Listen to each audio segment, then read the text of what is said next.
नमस्कार, आप देख रहे हैं एसबी न्यूज़। कानपुर से अमजद खान की रिपोर्ट। उमर मारूफ ने की यूथ टीम की बैठक। आज कानपुर यूथ नगर अध्यक्ष उमर मारूफ ने किया सभी विधानसभा अध्यक्ष वार्ड अध्यक्ष की बैठक कर आगामी विधानसभा चुनाव पर चर्चा की।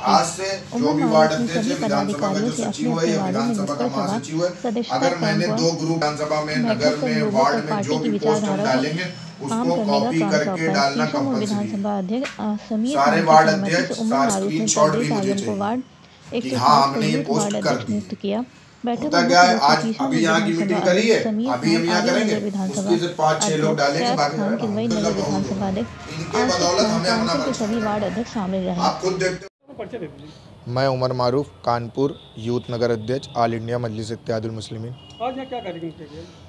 आज नगर कार्यालय में कानपुर की यूथ टीम के वार्ड अध्यक्ष, विधानसभा अध्यक्षों का बैठक थी, जिसमें आगामी विधानसभा चुनाव पर चर्चा की गई। और उसी कड़ी में आज वार्ड 107 में कई दिनों से वार्ड अध्यक्ष निष्क्रिय थे, तो उनको हटाकर आज हमारे तबरेज़ आलम भाई को वार्ड 107 का अध्यक्ष बनाया गया और ये जल्द से जल्द अपनी टीम को गठित करेंगे। किस तरह से आप लोग तैयारी कर रहे हैं 2022 के लिए?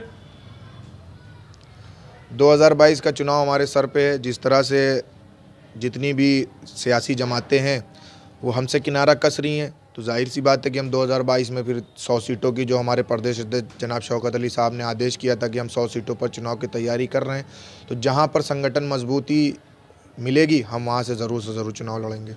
आप लोग किसी पार्टी का गठबंधन नहीं हो रहा है? हमारी पार्टी से किसी का गठबंधन नहीं हो रहा है, लेकिन हमारी पार्टी ने खुद एक अलायंस बनाने का पहल की है। जो लोग हमारी विचारधारा से शोषित वंचित समाज के लोगों की आवाज़ उठाने के लिए जुड़ रहे हैं, तो हमारे प्रदेश अध्यक्ष जनाब शौकत अली साहब ने इस मुहिम को आगे बढ़ाया। जो लोग हमसे अलायंस करना चाहते हैं वो खुद अब मेरे पास आए। अभी जैसे कुछ लोग इसे भी ऐलान करते हैं, बात भी करते हैं कि आप लोग जो है वोट काटने के लिए आए हुए हैं, इसके बारे में क्या कहना है? वोट तो भाई 2017 में आपने देखा, 2019 में भी आपने देखा और 2012 के चुनाव में भी आपने देखा कि सपा, बसपा, कांग्रेस ने जिस तरह से लोगों का वोट आपस में बांट दिया और भाजपा को सत्ता पर काबिज करा दिया। तो लेकिन असदुद्दीन ओवैसी साहब हर मिशन पे निकल के ये बात कह रहे हैं कि एक हो जाओ, संगठित हो जाओ, मुत्तहिद हो जाओ, तो हम वोट कहाँ से बांट रहे हैं? वोट तो पिछले सरकारों में पिछली जितनी भी पार्टियां उन्होंने बांटा है। कैंट विधानसभा में आप देख लीजिए, 35 साल से भाजपा का विधायक रहा है, किसके लिए रहा है? क्या MIM वहाँ से चुनाव लड़ी है?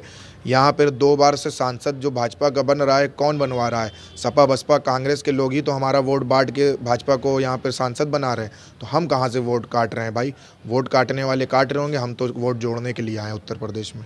अब आप लोग किस तरह से जो है अपने चुनाव में प्रचार कर रहे हैं, किस तरह से लोगों को जोड़ रहे हैं, क्या करेंगे इसके लिए? आज इसी के लिए बैठक की गई थी वार्ड अध्यक्षों की और विधानसभा अध्यक्षों की कि किस तरह से हमें पार्टी का प्रचार प्रसार करना है। चुनाव सर पर हैं, तो हमें अपने अपने एरियो में नुक्कड़ सभाएं करनी है, सदस्यता कैंप लगानी है।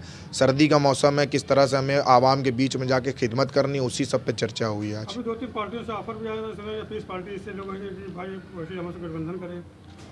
देखिए, गठबंधन का जो फैसला लेंगे वो असदुद्दीन ओवैसी साहब लेंगे। हम लोग को अपने कानपुर में किस तरह से सियासत करनी है, किस तरह से अपने पार्टी के प्रचार को आगे, जो ऊपर से आदेश मिलेगा उस पर पालन किया जाएगा। कानपुर के अंदर हम शीशमऊ, आयर नगर, किदवई नगर, गोविंद नगर और छावनी विधानसभा 5 सीटों पर चुनाव लड़ेंगे। और गोविंद नगर विधानसभा से हमारे पास 2 आवेदन भी आ चुके हैं। इंशाल्लाह हम ज़रूर से ज़रूर चुनाव लड़ेंगे। MIM तो क्या संदेश देना चाहते हैं लोगों को? MIM की तरफ से यही संदेश है कि जो लोग MIM को नहीं पहचान रहे हैं वो पहले आएँ, हमारी पार्टी को ज्वाइन करें और हमारी पार्टी के अंदर आकर उसकी नीतियों को पहचानें। उसके बाद हम पर इल्ज़ाम लगाएं, जिस तरह से लोग इल्ज़ाम लगाते हैं वोट कटुआ का। जब हमारी नीतियों को आप समझेंगे, जब हमारी नीतियों को आप पहचानेंगे, जब हमारे काम करने के तरीक़ों को हैदराबाद का मॉडल जब देखेंगे, तब आपको पता चलेगा कि MIM क्या करना चाहती है। असद साहब अभी GIC वाले में आए हुए थे, क्या संदेश देंगे आप लोगों को? असद साहब ने भी यही बात कही कि एक हो जाओ, मुत्तहिद हो जाओ। जो दीगर पार्टियां हैं वो किस तरह से हमारे साथ छल करती हैं, जैसे कि यहाँ से विधायक हैं समाजवादी पार्टी के 2-2, लेकिन क्या समाजवादी पार्टी की सरकार जब रही थी 5 साल, 18% का रिजर्वेशन का वादा किया था? क्या ये दोनों विधायकों ने हमें 18% का रिजर्वेशन दिलाया? दिलाने तो दूर की बात है, पूरे 5 साल सरकार में इन्होंने कुछ भी नहीं किया। और मौजूदा सरकार तो आप जानते ही हैं, जुमलेबाज सरकार है, वो कुछ नहीं करना चाहती, सिर्फ ढोंग करती है, प्रचार करती है। कैसे काम कुछ भी नहीं है, ज़मीनी स्तर पर कोई काम नहीं कर रही है।